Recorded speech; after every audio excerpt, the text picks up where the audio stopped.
Quick disclaimer before this episode begins.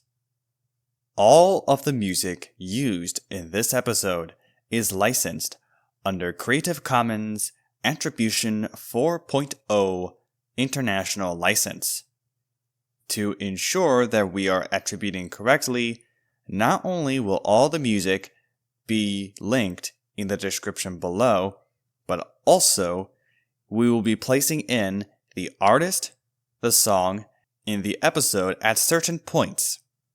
That said, enjoy this, the 4th episode of Computing Comparisons with me, CoculesNation.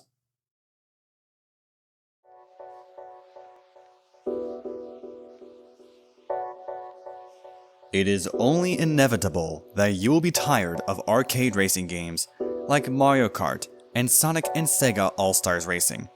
We don't talk about Team Sonic Racing. You may want something different than a racing sim, like Assetto Corsa or Richard Burns Rally. Whatever the case may be, these games do have something in common. You are not allowed to look at the source code to these games, for they are proprietary software, or rather, closed source. You do not know what happens while running these programs, as they could be dangerous to your internet safety if you are not careful. So, what's the solution? I come with 2 options, both of which are free software compliant. We have engines that are old, but are still being worked on even after years in production. Those games are SuperTuxKart from 2006 and Sonic Robo Blast 2 Kart from 2018. Finally, something that is not an FPS for once, for in which time I had done 3 episodes on that topic in this series. That said, as I keep researching and you keep listening, all I care about is that you are enlightened enough to consider the software in this series. My name is CoculesNation, and this is Computing Comparisons.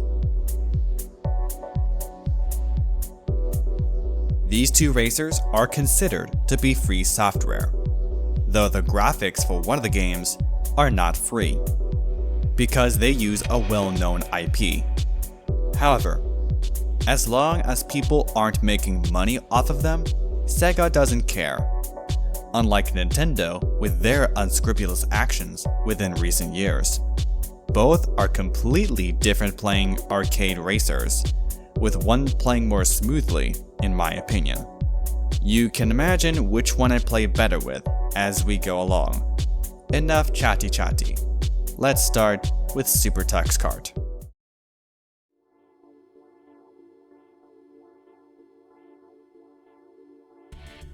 SuperTuxKart has a bit of an interesting history from what I could gather for this game. There was a game called TuxKart, released in April of 2000.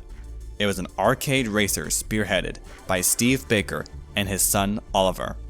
However, due to internal disagreements about the game's production path, the project was ultimately discontinued in 2004, becoming abandonware according to Ingo Runke, better known as Grumble.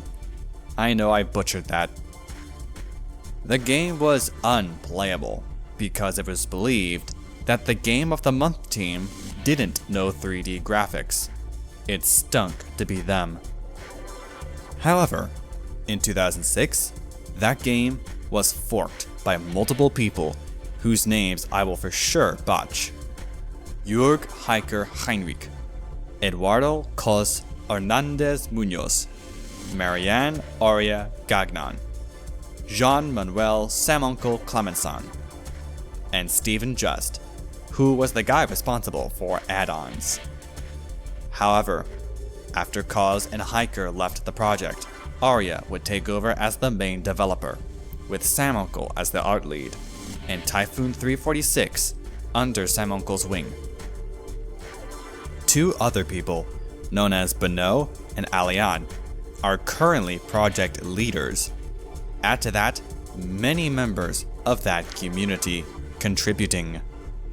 The history for this game is extensive, so check the references if you are interested in learning more. This game currently uses the Antarctica rendering engine, a heavily modified Irrlicht, for graphics and OpenAL for sound purposes. The game's logic, since this is Irrlicht, is in C++ for those interested. You may be slow at first, like you see here with me playing in the background, but eventually you'll find ways to go faster on the base tracks included.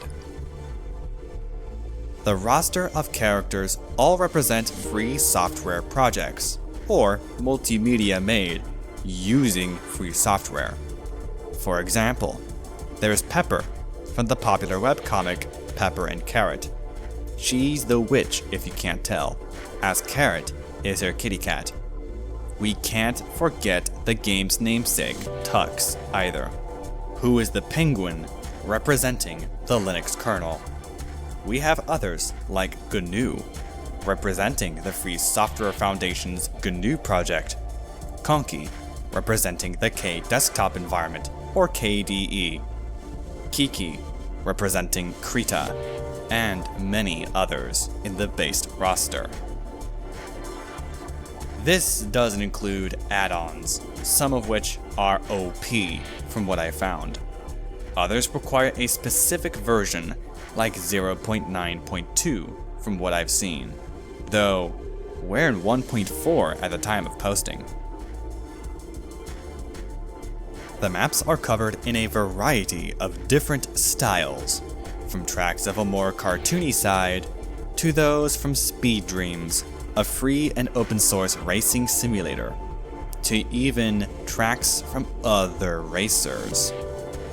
It's a big library to choose from, but keep in mind that, like the karts, some tracks are for a specific version.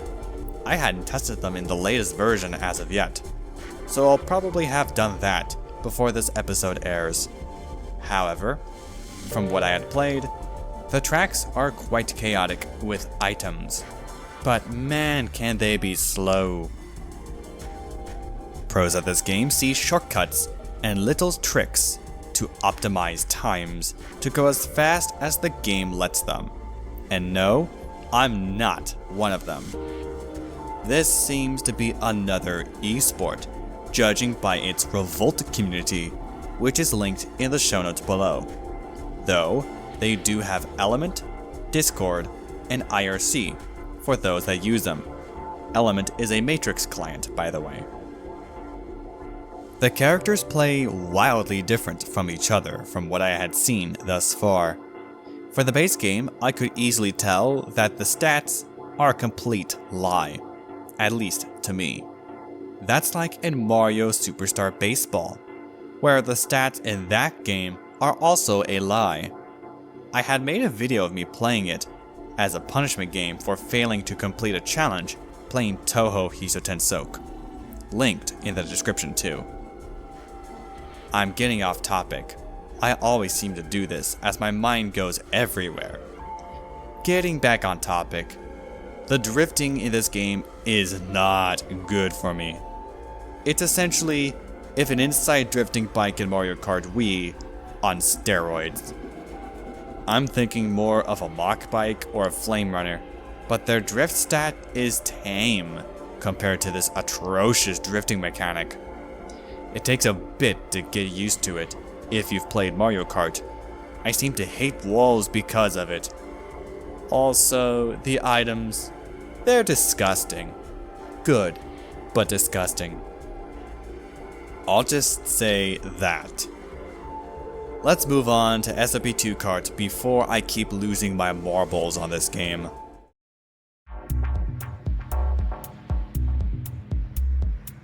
Sonic Robo Blast 2 Kart is a kart racing modification of Sonic Robo Blast 2, a fan-made Sega Genesis-style 3D platforming game, just like any other classic-era Sonic the Hedgehog game.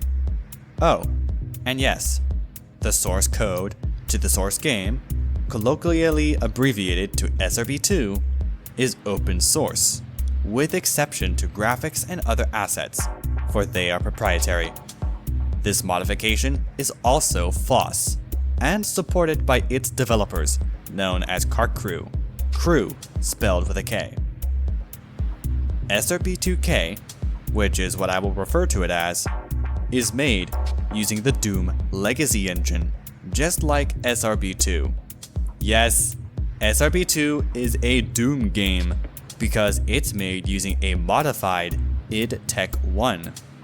I had already talked about that before, but that's for quick purposes and not Doom. Getting back on track, there are a lot of things going for it. The drifting, for example, is much smoother in my opinion, rather than STK or SuperTuxKart. The items are a good Sonic the Hedgehog theme, and there are a ton of Easter eggs, some of which I don't even see. Sonic fans will definitely see the little hidden things making references to something in the franchise. Did I mention that it was free to play just like STK is? I don't think I had done that yet. I know, small talk. That said, I can say with certainty that though STK is decently polished to a certain extent, I'd go more for SRB2K because it can get decently competitive, though there isn't much of an audience for it compared to STK, to be fair. More people are into that than SRB2K, but maybe I could change that. Check the references to see what I mean.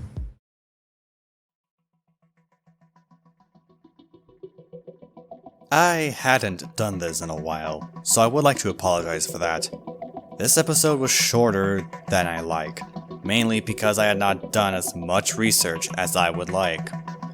That will be done for the next episode, to the detail as shown in the first 3 episodes of this series: Dark Places, id Tech 3, and Cube 2 Sauerbraten, all of which are arena first-person shooter games. I do have an idea for future episodes though, but let me know what you think. What software do you want me to compare in the future? But that said, I'm out of time for today's episode. If you like what you see and want to see more like this in the future, you can do this one of 5 ways. You can hit the like button to show you support of the CoculesNation, hit the subscribe button to become a member of the CoculesNation, hit the bell icon to be notified when new episodes arrive every Thursday afternoon at 2 PM Pacific Time. You can also comment on all of our videos. All videos are open for comment. You can also share this channel with your family and friends and get them into switching to Linux for gaming. And you can also join our Revolt server, the CoculesNation core server, which is always linked in the description of all of our videos below. That being said, I'm out of time for today. Thank you, and good night.